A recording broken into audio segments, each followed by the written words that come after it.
And welcome to another episode of Pay the Deuce. I'm Ryan Evan, joined as always, Matt, feeling under the weather, McCumber. He's got his Jordan 90, was it 97 going tonight? It's the flu game time. Yep. And of course, as always, the man with the plan, Urbana's finest, Kevin Duce. What's up? What's up? What's up, amigos? I piled the stats here, and I got a 1-game lead on Matt in the regular picks, but I got a 2-game lead on him in the locks. So Okay. I knew it had to be pretty close. I'm 5-6 on the locks. Matt, you're 3-8, and I think I'm 29-27 overall.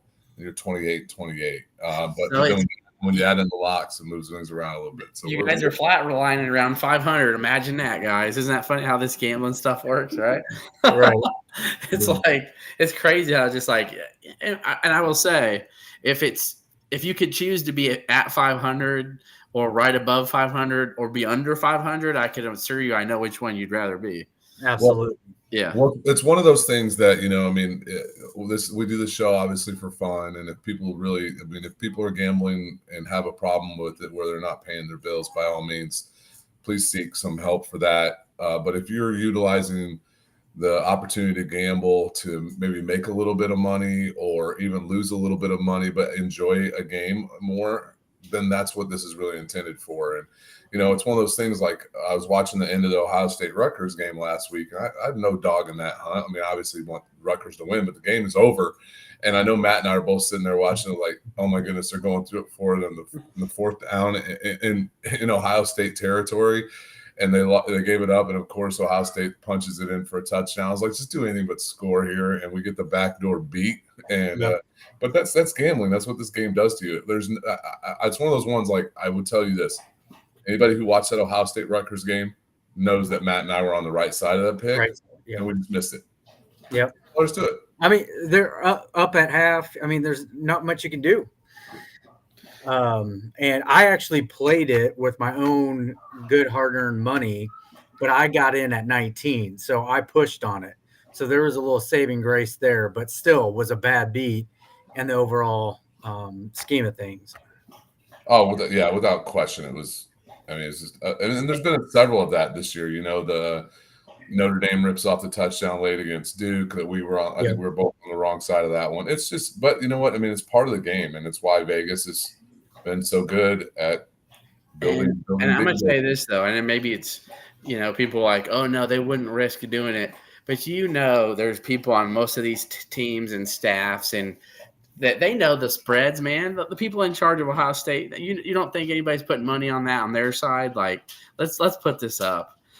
Come on, there is. It's like it's funny. It's like the Tim Donahue, the NBA baloney. Like it always comes out somehow magically. Like I was gambling on that. Like I would say when I was coaching college basketball in my earlier years, gambling was not. I mean, sure, it was around, but since it was not legalized, nobody would really talk about it. Yeah, you might see some lines here or there, but it wasn't on the ticker on ESPN. We didn't talk about it as staffs. Nobody said anything about it. I didn't even know what betting was at that time or how to go about it. But over the years, especially these last 4 or 5 years, it's a lot more of a conversation, especially with social media. Yeah. And then we got not just our podcasts and shows, like ESPN's got their daily bets, Oh yeah. I mean, it's like, hey, coming up next, while they're in the middle of interviewing a college athlete, the daily bet at 5:30, it's like no one cares. So I'm like, I know there's a lot more going on behind the scenes. Like, who would have thought this Connor Stallions thing would have been like, you're what? This dude's really acting like Bobby Valentine from the Mets, He's in a dugout with a costume on.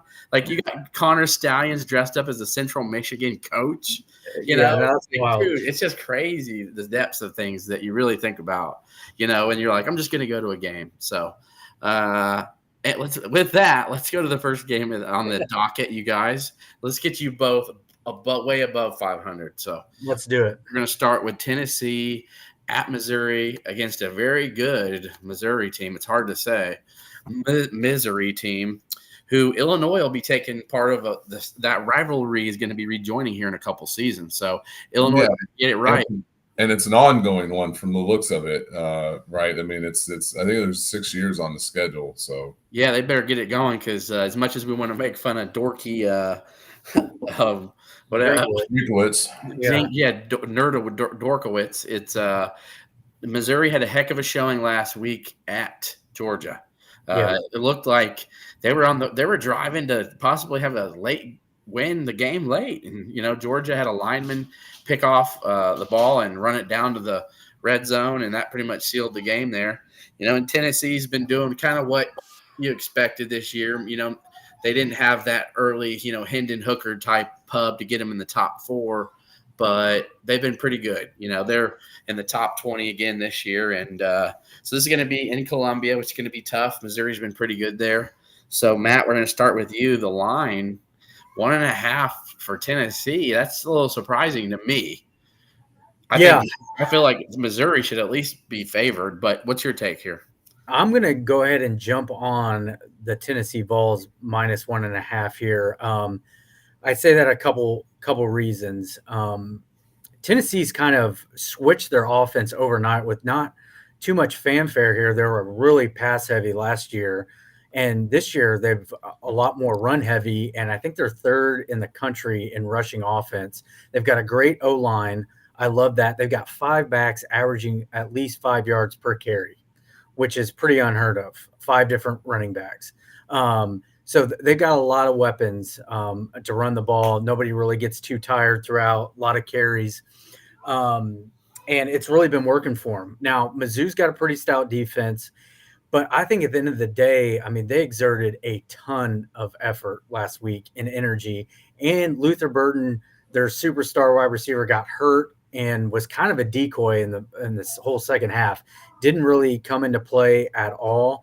I kind of worry about him this week. He's going to play, but how healthy is he? How are they going to be able to utilize him when it's this close? And with Mizzou, one of Mizzou's probably best player, I'm going to go ahead and take the Vols. Both of these teams are second place in the SEC East, so this is to kind of get second by themselves. Milton last 2 games over 80% pass completion with over 431 yards and 3 TDs, no interceptions. He's playing very well. Mizzou, again, like you said, good team. I'm just going to take the better team that I think right now, especially at this spread. I'll take the Vols minus 1.5. Man, that's fine. You went just completely against me, but I'm like, Missouri should be favored in this. You're like, no.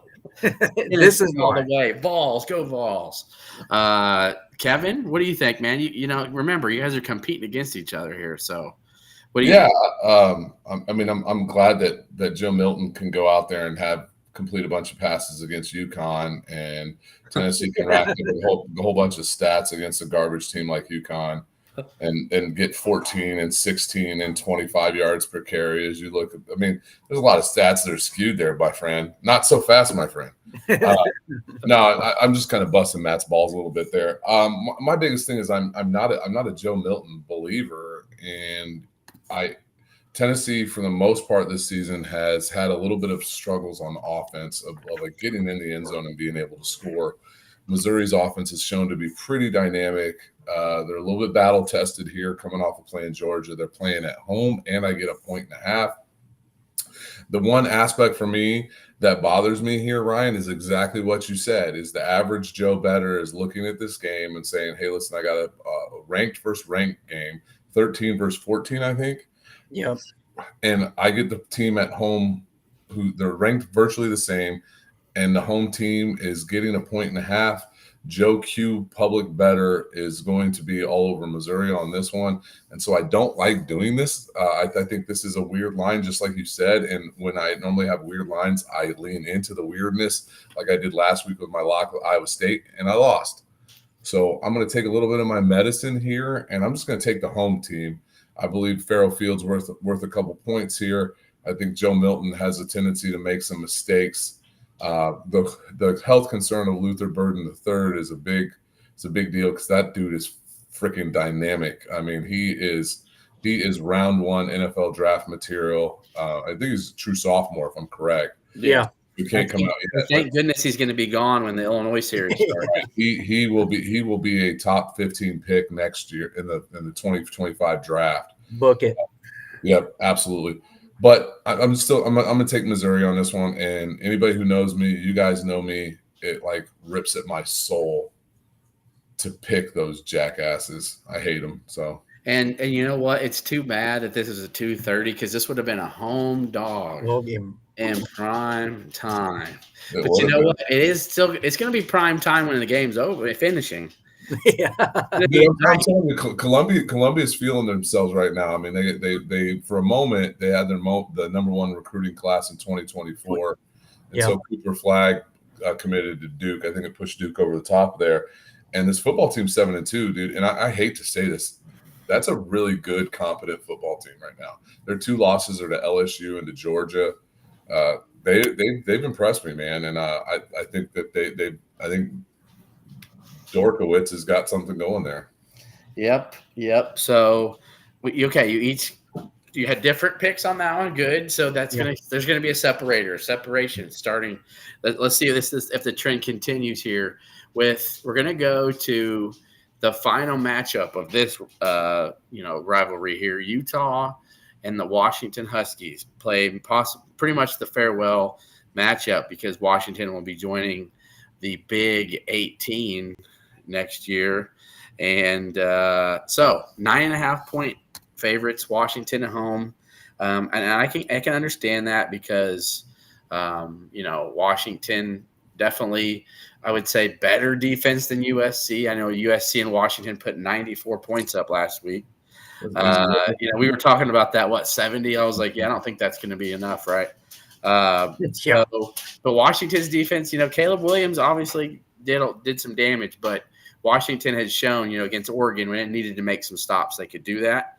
And is Michael Penix, is he going to, finally show back up and be that Heisman Trophy type guy? Because even against USC last week, he didn't look amazing. They had a running back that rushed for like 300 yards and 4 touchdowns. So what do you see here? Is the pig farmer Kev gonna keep this 9.5-point spread? Is he gonna push him over the hump here? No. Here's the challenge: is that Utah's offense is really, the lack of proficiency is starting to rear its head. Yeah, they only Barnes, by the way, Bryson Barnes, I think. Bryson Barnes, a tough kid. Really respect him. They were doing it with smoke and mirrors, in my opinion, early in the season. I really liked what they were doing. I believe Kyle Whittingham was doing a hell of a coaching job, but the Cam Rising being out is just really starting to rear its head. Like I said, they only had, I think, 6 points against Oregon. Now, granted, they had a get-right game last week against Arizona State, but Arizona State is terrible. I just do not think that Utah is going to be able to score enough. Washington's defense is not great, but it's certainly not bad. And I don't believe they're going to be able to score enough to stay within this number here. I see this being something like 38-24, 30-17, something like that. In Washington's dynamic with what they have with Penix and Ryan, you're right, number 7 was incredible. I'm trying to remember his name. For Washington last week, I watched that game. That game was really entertaining. It was a lot of fun to watch. If you like offense, it was all for you there. And if you like watching USC lose, which I do, especially as a guy who attended the Rose Bowl back in 07, the 08 Rose Bowl in 2007 season, and had to deal with those yahoos. Washington. I think the wheels are going to start to fall off for Utah at this point in time. I like Washington. I get the home team. I get the better quarterback. 9.5 is a big number. I would really like this a lot better at 6.5, 7.5, but I still think that Washington wins by 10. Give me the Huskies. And I am in agreement with the Duce here because he's exactly right. I see Utah as a middling Big 12 or Pac-12 team right now. They were getting it done with smoke and mirrors. I give credit to Bryson Barnes. He's toughing it out. He's a freshman. He's out there throwing it in the fire, doing the best he can. It's kind of caught up with him a little bit. Washington's defense still can get things done when they need to get stops. I know they gave up 42 last week to USC, but I just think Washington can score way too many points for Utah to keep up. Utah's 10th in the Pac-12 in scoring. And so maybe 20 points, 21 points here, but Washington's going to be well over 35 at least. I think, 9.5. If it was 10.5, I would have maybe taken the Utes here, but I like it under 10. 60% chance of rain, by the way, just an FYI here. So I don't think it's going to affect Washington too much, but I think it'll affect Utah and how they play as far as trying to control the game more and maybe be a little more conservative so Barnes doesn't turn the ball over. So it might not lead to a lot of scores, but I'm going to go Huskies here at home. They're 9-0. They're trying to get to the they're already in the college football playoff, but they're trying to stay there. They got a lot riding on this game. They know they can't mess up. Give me the Huskies. 9. And actually, Matt, Washington's number 5, so they're not in the college. You're right outside of it. But yeah, but that's a big deal, man. I mean, that is. It's crazy too. It's like we know that one of Michigan or Ohio State's going to lose. So if Washington continues to win and they're undefeated, they will be in the college football playoff. But until that final matchup, it's like it doesn't matter, what they do. You just know they're not going to bump. They're going to move. I do want to say one point to Matt's point about 60% chance of rain, because most of the people that probably listen to this podcast are from Central Illinois or have Midwest roots. Yeah. That's drizzle. 60% of drizzle. It don't rain up there. It just drizzles. and that's what I'm saying. It's not going to affect Washington. They're used to it. That's all day, every day. It's going to affect Utah and how they play. Absolutely. Yeah. Now, with that, we'll transition a little bit back to the good old SEC. And we're going to head back down to old Athens, and we're going to have Lane Kiffin's. To me, it's like it's a good thing. It's like Ole Miss's teams it's almost like Penn State year after year, right? They beat a lot of the other teams, but when it comes down to Bama and comes down to Georgia, and even so I think one year they snuck by LSU, but they just never can get past those teams. So it's like 8-4, 9-3 every year, which is a good problem to have. But here we go again. Ole Miss, 8-1, top 10, right? 10.5-point dog in Athens. Does Jackson Dart and Ole Miss have anything that could challenge, Georgia? Like, Missouri gave them their best punch and still wasn't good enough. Right. Is Ole Miss going to be able to at least crack inside the double-digit mark, Matt? I am going to say no. I'm a little hesitant because I think this could be a backdoor cover with the ability of Ole Miss's offense. But I still think at the end of the day, don't love the hook here of 10.5, but it's kind of like my Nick Saban rule. I'm not betting against Georgia at home under the lights, 6:30 with SEC title game on the line. If they win this, they're in the SEC title game. No ands, ifs, or buts about it. That's where they ultimately want to be. Obviously, they're still trying to get that number 1 seed in the college football playoff. And I think this game boils down to Ole Miss converting on only 30% of their third downs. And Georgia is third in the NCAA in preventing teams from converting on third downs. And they only let teams convert in 26% of the time. So something's got to give here. I don't think Ole Miss is going to fare very well in those third down conversions. They need long, sustained drives to have a chance in this game. I think, you got a head coach that likes to take gambles here. He goes for it on fourth down a lot. I don't know if that's going to sway in their favor or not. Hey, it could help them, but I think most times than not, Lane Kiffin kind of, overshoots his skis a little bit. He knows both these coaches know each other very well. They're on the same staff at Bama, but I'm going to take Georgia here. Georgia's converting almost 60% of their third down conversions. They know how to win. It's at home. SEC title game on the line. Give me the Bulldogs. Yeah, I'm with Matt on this one. I don't like the number. It's a little high from so we talk about this all the time in the show. We give you the games that the people want to talk about. I'm not gonna make any real investment on my own side on this number here. I might look at the total. However, how am I going to bet against Kirby Smart and the Georgia? They haven't lost. They've won 26 straight games, and I think there's a level like they've won 26, 27 straight games, something like that. And they're number 2 in the college football. The level of disrespect that comes with because Ohio State sneaked one out against a Notre Dame team that we're wondering if they're that good because who's lost 3 games. Yeah, because Ohio State got a defensive holding call that would have been a Penn State touchdown. I mean, like Ohio State, who was losing to Maryland at halftime, losing to Rutgers at halftime, and you've got Georgia number 2. I'm sorry. Like I'm going to play off the college football emotions here. They're at home. It's at night. Yes, I do believe Brock Bowers being out is not ideal here. And I actually want to touch on this. We're heading to everybody's playing like their 10th game of the season this year. Who's the Heisman Trophy front runner right now? Either Brock Bowers would have stayed healthy. Could we have had a tight end win a Heisman Trophy? It would have been close. He would have been probably top 3. I mean, could Penix has to be 1 or 2 though, even though he's Penix and Nix right now. I mean, is Jordan Travis in that list? Jordan Travis probably 3rd. Yeah, but I mean, we literally could have had a tight end here. Frankly, I think Johnny Newton and Cooper DeJean probably should be getting some consideration. That good. But I think Georgia asserts its will here. I think they're going to be a little pissed off. It's between the hedges. It's at night.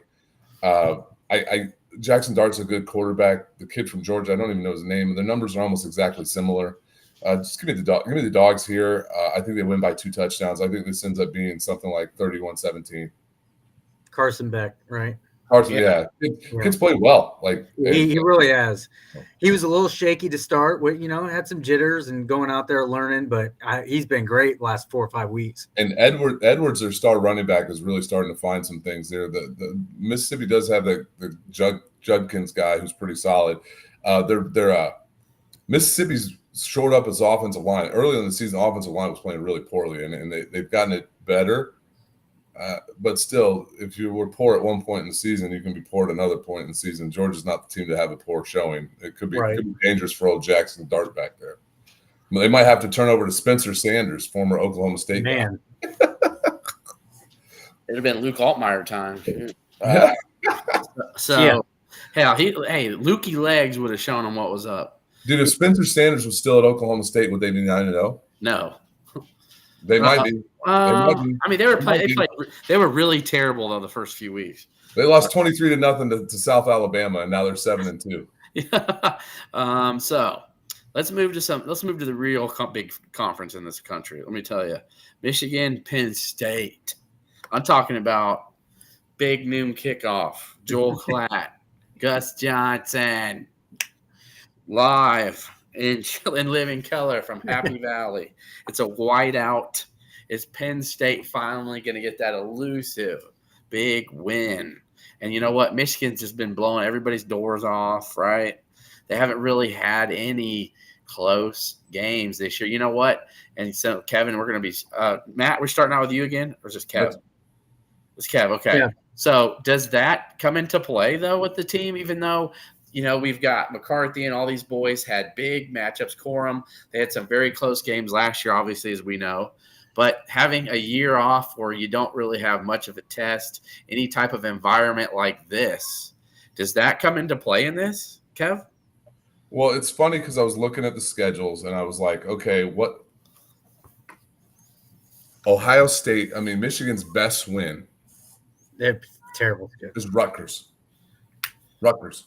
In the Big House, 31-7. Now, Penn State, you could look at their schedule and say, who's their best win? Maybe West Virginia, a team they beat by 23. West Virginia, a team that's proved to be a little bit better. Yeah, 6-3. They're actually pretty decent. Yeah. They should be 7-2. They shit the bed in that game against Houston. Oh, my goodness. And then there's this Illinois team that should be 5-3 probably as well. Well, yeah, I won't talk about that. But Penn State also beat Iowa 31-0. So I'm like weighing these out. Neither one of these teams has like a signature win yet, and they both really need one. The challenge for me, and I was going to present some stats to Matt, and I didn't, but Michigan went like a 4-game stretch where they had like a total of 3 penalties and 0 turnovers. Man. And when I talk about 3 penalties, I'm talking about 3 penalties over the 4 games, not 3 penalties per game, and 0 turnovers. They have like 4 turnovers the entire season. They average 23 yards of penalties per game. They just flat out do not do anything to beat themselves. That being said, the step up in competition here and what Penn State's defensive line is doing right now, and their front 7, they are flying around the ball. It might be the best front 7 in the country right now. I think it's the best front 7 in the Big Ten, which is saying something because Ohio State's is really good, and so is Michigan's, obviously. 4.5 points is too many for me here. I get the home team. I really would have preferred this game just for the pure aesthetics of the college football fan of getting this a 7:00 start in Happy Valley with the whiteout. But I think Penn State's going to come amped up for this game. I think it's going to be a slobber knocker of a game. I think the defenses are going to show out unless we get some defensive scores, which we had last year in the Ohio State-Penn State game where JTT got the pick 6 late and kind of skewed the score up a little bit. But I think this game is going to be something like 2017, 17-14. And when I think of the score being that low and really defensive generated, and I get 4.5 points with the home team, I'm going to take the home team in that regard. I think Michigan probably wins this game, but I don't think they win by much. Give me the Nittany Lions plus the 4.5. Not so fast. Whoa. I started doing an analysis on this one, looking it over, and you're completely right. Michigan hasn't played anybody all season. But they just methodically move the ball down the field. 3 runs in a row. Let's line them up again. Let's keep that clock a-chewing. We'll pass every once in a while. They're 60-40 on rush pass. They don't beat themselves. I think they're going to be everything surrounding their program right now. There's some outside voices, but I think they're pretty locked in with what they got going. I kind of like in Penn State here. They're great when they've got the lead and Drew Aller can sit back in the pocket and, pick apart the defense a little bit and feel comfortable. But when he's got guys rushing at him, it might be a little bit different story. They don't play great when they're behind. And I know it hasn't happened often. They're 8-1, but he didn't have a great game when they were playing from behind. You got Michigan's second slowest pace in the NCAA. That's another key factor here for an under of 44.5. So I like Kev's mention of that. I agree. I think his maybe 24, 14, something like that, 17, 24-17. But I think it stays under the 44.5. Aller, only 70% of his passes are 10 yards or fewer. Penn State does not have a deep threat here. He doesn't, usually throw it down the field for sake of possible interceptions and turnovers. Michigan's second best secondary in the NCAA according to success rate of passing. So I went back and forth on this. I said Penn State first because of the home advantage. I think it will matter in the first quarter. I think the rest of the 3 quarters belong to Michigan here. I think they're going to hold the ball. I think they're going to do what they do. I think they're going to get a lead at some point before halftime, and they're not going to relinquish the ball up, and Penn State's not going to be able to score and keep up with it. So give me the Wolverines minus 4.5. I do like the under in this because of the pace of play. Sprinkle that under. Yeah. We got to look at weather of this one. I mean, it's in the Happy Valley in November. That could come into play. Yeah. All right, so Matt doesn't think the Michigan playing nobody matters at all. So hey, I don't think it's going to matter. Okay, I mean it is fair. That's fair. I know Michigan's got plenty of talent, but man, you got to think one of these days and years, right? Penn State will get that big win over these guys. But I think it's been 2016 or 2017. I think it was the year that they did beat. Was it Ohio State? And they got just left out of the college football playoff. Oh yeah. That was I think maybe one of the worst ones we'd seen. I think Penn State definitely deserved to be in. So finishing up on this docket before we get to the locks, we're going to go to Miami, heading to Tallahassee to face the Florida State Seminoles, who I believe were fourth. Yeah. 9-0, fourth. Yeah, fourth in the college football playoff. So they're controlling their own destiny right now. And Miami coming off a 20-6 just drubbing from North Carolina State. They just literally, it was like smothered them. Yep. You know, just whatever. Just, you know what I mean? It was ugly, you know, and he's having to answer a lot of questions down there. Just about some mismanagement of time clocks, play clocks a few weeks ago, and then just not showing up here against NC State. You know, the 14.5-point favorites here, Florida State, they're rolling. So is there any way Miami can – I know this is a 14.5 is a lot. It's a lot. So any way you think Miami hangs in here, Matt? I do. I think they cover the 14.5 because this is a rivalry game, way too many points for a rivalry game for me. This has always been, you know, they have their years where their drubbings mixed in, but it's always very competitive. You got guys that all grew up in the same neighborhoods, played each other in high school, know each other very well, a lot of trash talking going on. It's a great rivalry, but I think Miami can't play any worse than they played last week. They were terrible. Season low 6 points. I think they had 251 yards of total offense. I think it was change. I think Van Dyke may not start. Yeah. Yeah, and I think it was a come to Jesus week for the Miami Hurricanes here because they were just so awful. And it's a time to refocus. They know what they have ahead of them. Florida State's already in the ACC title game. I know that doesn't mean much because they're still fourth in the college football playoff. They know they got to win for that. But at the same time, you know, I just think way too many points for a rivalry game. Give me the Hurricanes. They should be 7-2. I think they're a little, you know, undervalued here by Vegas. Florida State still wins here, but not by more than 14.5. Miami is the most enigmatic team in college football. Yeah. This team makes no fucking sense.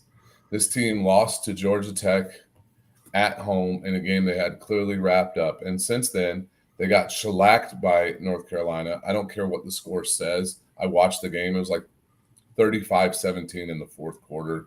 And maybe Miami got some garbage touchdowns there to close the gap on it. Then somehow, some way, they find a way in double OT to beat Clemson. Then the following week, they go to OT against garbage-ass Virginia in Miami and find a way to win. And then last week, they get their ass beat by an NC State team that's been pretty bleh, right? I mean, yeah. NC State got waxed by Duke. I mean, struggled with Marshall, got beat by Louisville. I mean, I just don't understand this Miami team at all. Yeah, Notre Dame dominated them in their matchup. Right. I don't get who this team is. I have no idea who they are, and they're going to Tallahassee for what's a rivalry game. The only thing I can think of here is this spread should be 21.5. I think Georgia Tech kind of broke Miami. And what I'm getting at here is this game is going to go one of two ways. It will. It's going to be a close game that Florida State has to fight to win, or Florida State's going to beat them by 40. I mean, it's literally going to be 51-7, or it's going to be 31-28. Yeah. And in a rivalry game, you're exactly right. So many few of the 51-7s that I have to lean to the 31-28 here. I hate taking this game. I do not like Miami. I've been a quasi Florida State fan from the time I was a little kid, but I'm going to take the Canes plus the 14.5. I do think there's a little bit of this Florida State maybe feeling themselves a little bit. They're in the top four. They're going to show up and they're just going to beat the Canes. There's still a lot of talent. There's still a ton of talent there in Coral Gables, and I just don't know who they are or what team shows up. And if they show up with a team with a fight, Florida State will have a fight on its hands. Florida State's also pretty enigmatic as well, right? They almost blew a game against Boston College. They haven't trounced people when they've had the opportunities. So this is just so weird for me. Rivalry game, 14.5 points. Give me the points in this situation. Yeah, I love it. I will say Florida State last week, 3 wide receivers out, 2 are studs, 1 safety, 1 corner, and 1 D tackle. They're a little banged up.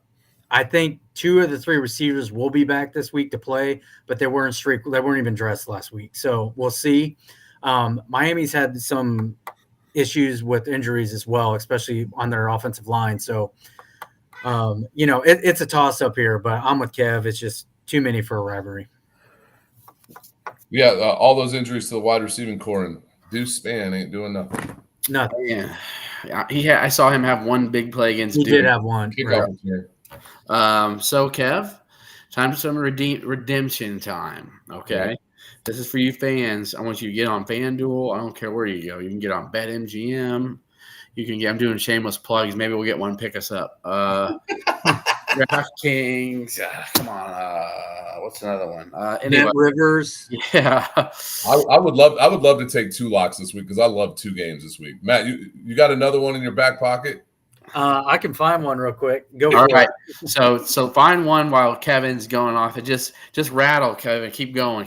We need the time. So 2. All right. 2 locks from Kevin this week. He feels good about. Go ahead. All right. So one of them is a game we already discussed. So let's just jump right. We haven't discussed. But you touched on it a little bit. Okay. So I get Oregon and USC and an over/under of 73 points. Unless Caleb Williams quits playing football, which it felt like he might have done after the last game, there is no way. There is no way in hell this game is staying under 73 points. Absolutely no way. Oregon might hang 73 on them themselves. I mean, you talk about last week's game in Washington being in the 90s. I see this being similar. Maybe not as close as a game. Maybe it's 56-35.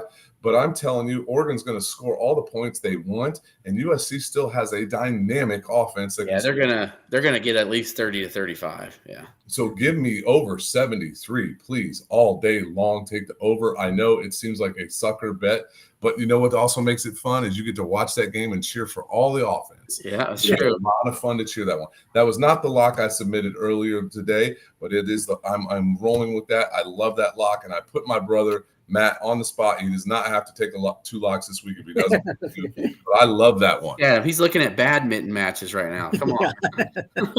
He's looking at cricket scores. He's looking at like the 3rd tier level of English League soccer. Yeah. I've got the bright.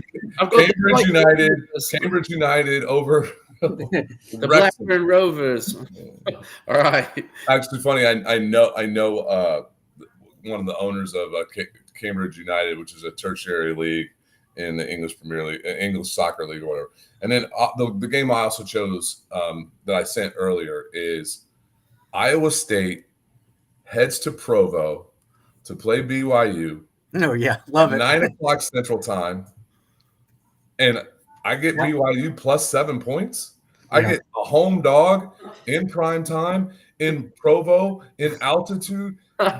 I've talked about it before. When Matt took him over Texas Tech, because I love that game, it was going to be my lock, and he beat me to it, and we couldn't take the same lock. Like he typed it faster than I did. Kudos to him. It's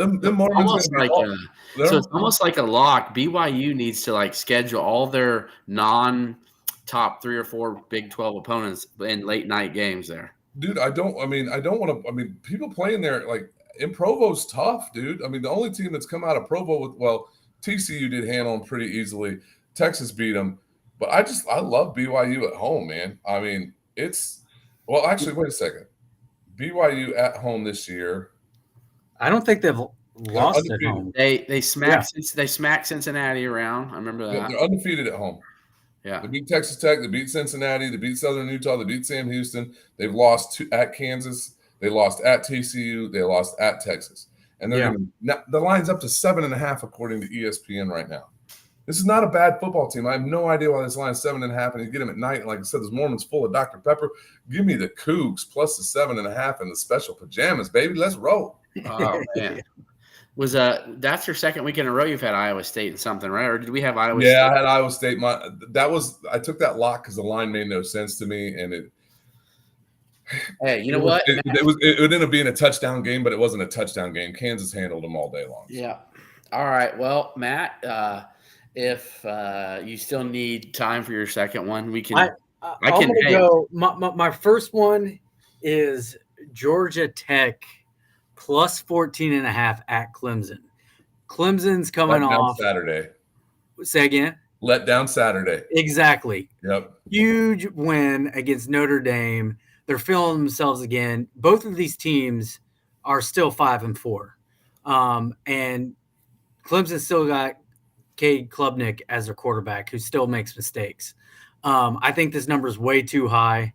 Maybe Clemson wins, but Georgia Tech's a good, they're not the Georgia Tech of old. They've got some, they've won at Virginia. I know Virginia's Virginia, but also won at Miami, which we talked about. So they've had some success on the road Georgia Tech and just beat North Carolina and beat North Carolina. That's 3 wins. Even that was at home, but still, they've got some good wins on the season, and they're not going to be a slouch on the road. I like this letdown Saturday. Exactly what Kev said. 14.5, way too many points here. And then my other on the fly, just looking at it, I'm going to give you a Big Ten game. I'm going to go with the Northwestern Wildcats, 10.5, getting 10.5 at Wisconsin. Oh, yeah. Northwestern's defense is too good against a Wisconsin offense here with, Wisconsin's starting quarterback. Can't think of his name right now. Mordecai's out. Maluzi's out. Braylon Allen might be out. Yeah, might be out. Yeah. It's just way, way too many points. It took an Iowa field goal last week at Wrigley Field to beat Northwestern. Northwestern's defense is really, really solid. I do not see them losing by more than 10.5 here. Give me the Wildcats. Those are my 2 locks. Did you guys happen to see the tweet where they put Northwestern and Iowa in black and white playing at Wrigley? Oh, it's hilarious. So it was the Sickos committee, I think. Yeah. Hey, what are we looking at? Iowa Rutgers 28.5 total. 28.5. Is that lower than last week's Northwestern? It's the lowest all-time low. Oh my gosh! They have Iowa has the top 3 all-time lowest over/under total. I can tell you guys one thing though: Illinois fans should be proud. Illinois and Iowa next week's going to be over 30. So you guys can hold your breath. It's pretty good. It's not going to be lower than 28.5. So I think they're going to probably be 31, 32-ish type for next week. So Matt mentioning letdown Saturday has me thinking, and it's not a pick here, but this is what the show's all about. We talk about the lines. Oklahoma State goes to UCF. Yep. UCF getting 2.5. This is a UCF team who gave Oklahoma all they wanted in Norman a couple weeks back. It's not a bad football team. Yeah, they're 4-5, but they're not bad. Just keep an eye on it. Oklahoma State feeling themselves, patting themselves on the back after Bedlam. That mullet's getting conditioned. He's getting all the suave at once, man. He's probably getting he's all nice and tan, ready to go down to Orlando. They could be like Kevin last year when Illinois went 7-1, and I actually bought my plane tickets to Indy. They could be the Oklahoma State fans are booking hotels in Dallas right now for the Big 12 championship game because they've got a schedule that works out pretty well for them. I think Vegas knows on this too, because this is a little bit of a funny line. Because I would have thought this would probably be like 5.5. 6.5 is in my mind. Yep. Yeah, instead of 2.5. So, I'm with you on that. Especially first half. Yes, love the first half line there. You probably get a point and a half or something like that. It might be like they're sleepwalking for 24 minutes. And they need to wake up. Yep, exactly. Yeah, I know you don't love touching on them because I just got one, and I know it's a lot. Listen, Sean Garner mentioned something in our comments earlier, and if I'm putting money on something, I'm putting some on this. We love Tommy DeVito time, okay? I'm so happy. I'm so proud of that dude. And he scored a touchdown in every game he's played, by the way, in the NFL. That's awesome. So all the Giants fans wanting to shit on him. I'm like 15-20 for 175, and like apparently one of his interceptions was like a tip that really wasn't his fault, and so, okay. Yeah, but sacked 6 times against the Raiders. He's playing the most fierce, nastiest pass rush, in the NFL. Micah Parsons and, DeMarcus Lawrence. And those boys are going to be fired up and angry after a game that they really should have beat the Eagles. They were the better team. And, you leave so many points in that red zone last week. You give up 6 sacks to the Raiders. I guess the line's 16 right now. The Cowboys beat them by 40 in New York with Daniel Jones. This is in a Jerry world, and they're going to unleash the hounds. And CD's going to have near 200 yards, and Dak's going to throw for 350 and 4 touchdowns. I just can't see how the hell it's not more than 16, you guys. I'm going to be honest. So. Well, Ryan, we talk a little bit about this, like the gambling lines and stuff like that. It is like you're coming up, you're learning it, and this is new for you. 16 is a huge number in the National Football League. That's like a 38-point spread in college football. It is a massive, massive number. It is. And I think you're probably right. Yeah. And the only reason I'm saying this is just because I'm a Cowboys fan, so I keep up with them very, very well. So if there is one thing with the NFL, I do pay really close attention to the Cowboys. And when they win, they win. Like they do. Right. They blow people out. They don't have close wins. If you've noticed, if it's really close, they don't win. So they dog walk bad teams. They dog walk bad. They dog walk back teams, and that's why I'm saying, folks. And you know what? I bet you I'm gonna be right. I'm gonna feel good. Put money on Dallas over New York this week. Hey, I will say this too. Check the sacks prop. Sometimes you get some books that are funny lines there, something like that. But if it's 5.5, 6, 6.5. You might want to take a look. Dak doesn't get sacked all that much, but sometimes he hangs back in the pocket. But you're right. I think Tommy DeVito will get sacked at least 4 times. Yeah, and again, some of them are, it's his fault. Well, I mean, the line is just terrible too. So and it's like they're really going to be relying on mainly Saquon to save him and do what he can do. But so anywho, maybe I'll be wrong, but I think I'm going to be right, and that's all right. So anything else y'all want to add? Any late night West Coast action? San Jose State, Air Force lost their last. The Air Force lost. Did they? Navy. Yeah, they didn't lose. Army beat that ass. Oh, yeah, they did. Oh, shoot. Fight for the right and to build the nation's might, and the Army goes rolling along. Did you go to that Army-Oklahoma game that was in Norman a few years ago that was like into overtime, double overtime? I did not. No, I should have. And Army-Navy's a bucket list of mine that I need to make happen someday. Oh, my goodness, yes. I'm shocked you haven't been to one of those yet. The tickets are really expensive. But anyway, other than that, by the way, Toledo 9-1, looking really good. I think before the season's over, they're going to be in the top 25 of that college football playoff. They might be. Yeah, they might be. And you know what? And watch out if Tulane loses one of these Tulane's been literally walking this slippery slope every week. They sneak by, like they snuck by Rice. They've had 2 or 3 games the last few weeks. They've won by 3, 4. Let me tell you what, Florida Atlantic is 4-5. They play them in Boca Raton next week. Florida Atlantic's averaging like 40 points a game in that conference. So I won't be, and we've seen how good FAU can be. Yeah, I think Tulane's gonna lose one of these next few games, and if that happens, I think Toledo is a team who can jump into that group of 5 conversation. So. Watch out, especially if they get to 12-1 and they win the MAC championship. It's possible, man, because the only loss would be Illinois. And I'm just saying, crazier things have happened. So the people who earlier in the year were giving crap about Toledo's a good team. Toledo would make a bowl game if they were in the Big Ten. So, well, you're right. All right, you guys, that's it. NBA season starting. I don't know. Maybe once we'll get into that, huh? Maybe not. I don't know.